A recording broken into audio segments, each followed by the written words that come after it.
Bonjour. Nous allons aujourd'hui découvrir une deuxième référence dans le livre de Joël.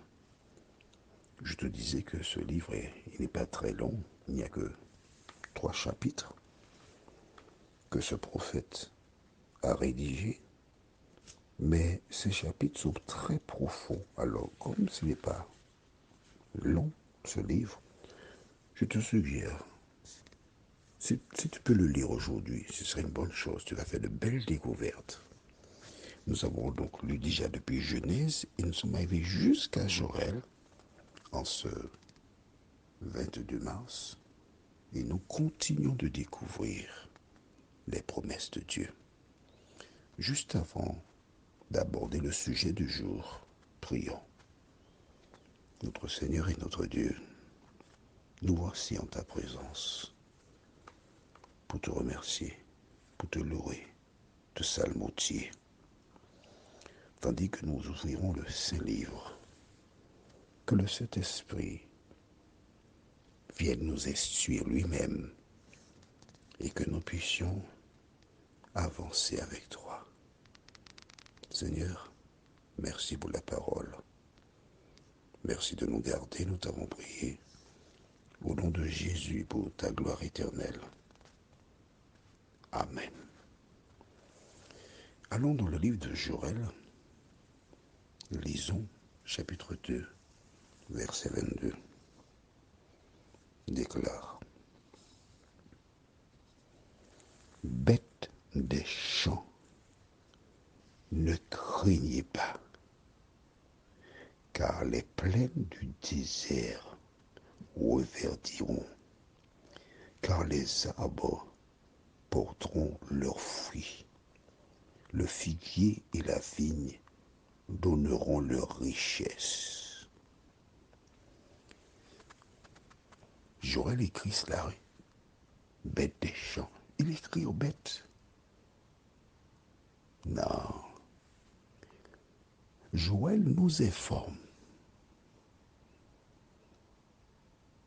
que les bêtes souffrent à cause du péché d'Ève et Adam.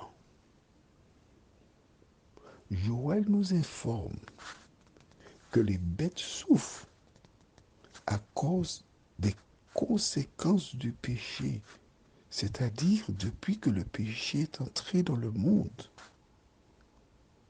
Les animaux sont martyrisés. Certains, et je prendrai l'exemple des poulets, les petits poussins arrivent dans une grande grange. Oh, ils sont à l'aise, il fait bon, ils sont protégés du soleil. Ils mangent toute la journée.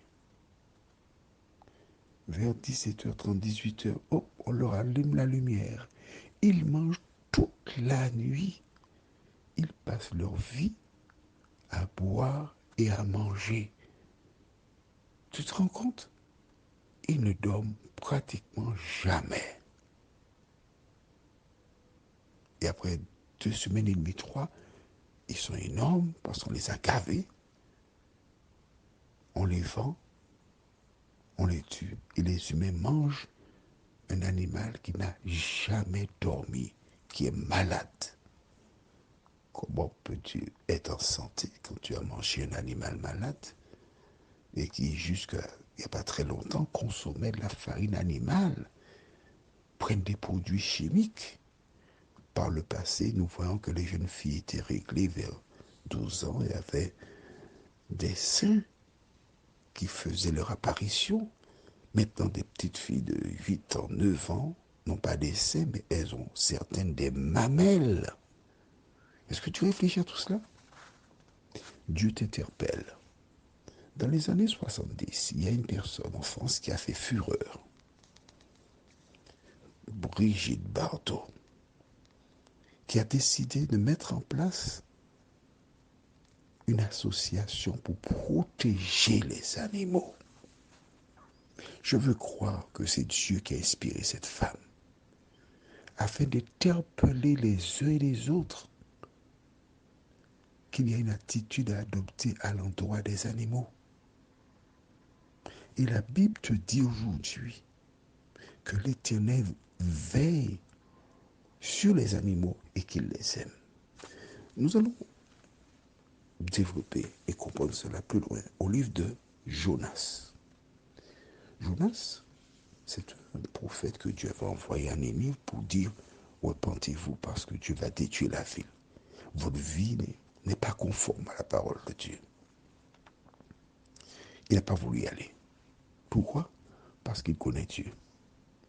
Il sait que Dieu dit cela, mais si le peuple se repent, il ne détruira pas le peuple. Et alors, il passera pour un comique. Il dit non, non, non, je ne veux pas aller. Au lieu d'aller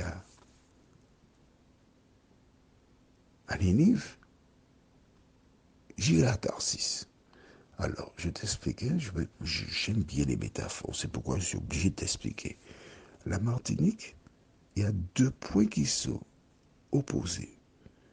Jusqu'en bas, tu as Grand-Rivière et jusqu'en haut, tu as Sainte-Anne. D'accord? Or, il se trouve qu'au lieu d'aller à Grand-Rivière, c'est là que Dieu l'envoya, il décida d'aller à Sainte-Anne, à l'opposé. Il paie le prix du billet, il s'installe dans le bateau, il se couche au fond. Et quand le bateau laisse le port, les houlis-houlas, oh papa, le sommeil emporte Jonas. Ah, c'est bien. Là, ça monte, ça descend, ça monte, ça descend. Il dort profondément. Mais ayant laissé le port, un vent impétueux et la mer se soulevèrent sérieusement. C'est à ce moment qu'il a commencé à ronfler.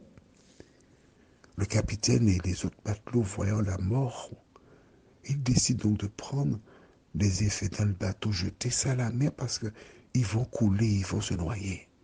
Et alors, on découvre Jonas au fond qui dort. Le capitaine dit, écoute, lève-toi, mais qu'est-ce que tu fais là? Nous périssons et tu dors. Jonas représente des chrétiens qui, dans les derniers temps, sont endormis et ne réalisent pas que Jésus revient pour avertir. Finalement, c'est une belle histoire que je t'invite à lire. À cause du temps, je ne vais pas te raconter la suite. Tu vas lire et puis après, on en reparlera une prochaine fois. D'accord. Dieu fait grâce à la ville parce que Dieu est amour. Mais lui, Jonas, il va s'installer pour regarder comment Dieu va détruire les habitants de Jonas. De Ninive, pardon. Vois-tu, Jonas, il agit exactement comme toi et moi. Nous voulons que Dieu nous pardonne, non. Mais quand l'autre a péché, nous voulons que Dieu le châtie. Mais Dieu ne fait rien. Alors Jonas est irrité, il est en colère. Et Dieu va parler à Jonas. Écoute ce que Dieu dit. Et je lis au livre de Jonas. Tu avais la référence? Chapitre 4, versets 9 à 11 déclare. Dieu dit à Jonas, fais-tu bien de t'irriter à cause du raisin? Il répondit, je fais bien de m'irriter jusqu'à la mort.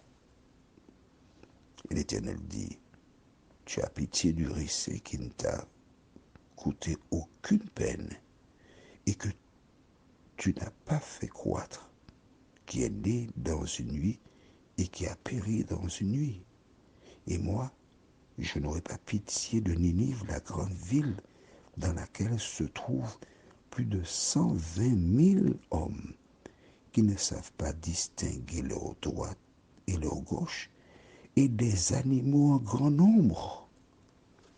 Ah, tu vois, Dieu s'intéresse aux animaux. Il a pitié des animaux.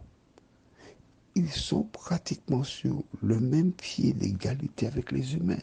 Du reste, quand Dieu créa le monde, les animaux furent créés avant l'homme. Dieu a pitié des animaux qui n'ont pas péché, mais qui subissent les conséquences du péché de l'homme. Alors, as-tu des animaux près de chez toi? Comment traites-tu ces animaux? N'oublie pas, ce sont des créatures de Dieu. Si tu ne sais pas t'occuper des animaux, emmène-les, offre-les, mais ne prends pas des animaux pour leur faire souffrir. Non, tu dois respecter la vie des animaux. Et les moustiques, ah ben arrête, les moustiques, il faut les tuer. Tu plaisantes ou quoi, les cafards? Eh bien, encore plus mal. Prions. notre Seigneur et notre Dieu. Nous sommes heureux de te découvrir encore à travers ces écrits, car plusieurs ignoraient que tu portes attention aux animaux. Daigne aider chacune et chacun à se remettre en question vis-à-vis des animaux.